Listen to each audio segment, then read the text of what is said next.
गोंदियामध्ये पालकमंत्र्यांनी केली पूरग्रस्त भागाची पाहणी। पालकमंत्र्यांकडून तातडीने पंचनामे करण्याचे अधिकाऱ्यांना आदेश। लातूर जिल्ह्यातील शेतकरी हवालदिल। सोयाबीनला अपेक्षित भाव मिळत नसल्याने शेतकरी चिंतेत। सोयाबीनला 8 ते 9 हजार रुपये भाव देण्याची शेतकऱ्यांची मागणी। नांदेडमध्ये झळकले फडणवीसांचे भावी मुख्यमंत्री म्हणून बॅनर। महायुतीमध्ये बॅनर वॉर सुरू झाल्याची नागरिकांमध्ये चर्चा। केंद्राच्या योजनांमध्ये उघडपणे दूधचा भाव। सुप्रिया सुळेंचा केंद्र सरकारवर आरोप। बारामती लोकसभा मतदारसंघाला तातडीने निधी उपलब्ध न केल्यास आंदोलनाचा दिला इशारा। गणपती विसर्जनासाठी मुंबई महापालिका सज्ज। विसर्जनासाठी शहरात 204 कृत्रिम तलावांची सोय। मुंबईतील चौपाट्यांवरही पालिकेकडून जय्यत तयारी। मुख्यमंत्र्यांनी पंढरपुरात येण्याची धनगर समाजाची मागणी। मुख्यमंत्र्यांच्या मुंबईतील बैठकीपूर्वी धनगर बांधवांची घोषणाबाजी। पंढरपुरात येऊन उपोषणकर्त्यांसोबत चर्चा करा, उपोषणकर्त्यांची मागणी।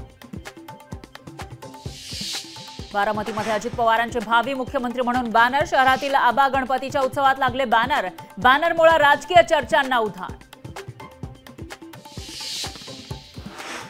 शेतकऱ्यांना आता मोफत वीज मिळणार। लाडकी बहीणनंतर अजितदादांकडून मोफत वीज योजनेची जाहिरात।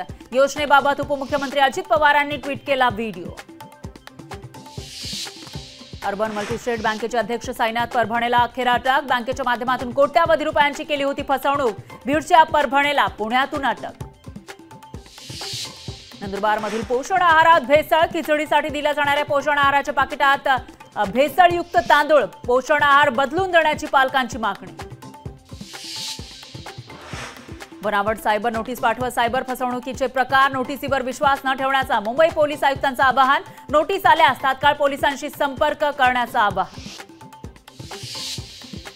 मोफत आधार कार्ड अपडेट करण्यास मुदतवाढ। आता 14 डिसेंबरपर्यंत मोफत आधार अपडेट करता येणार।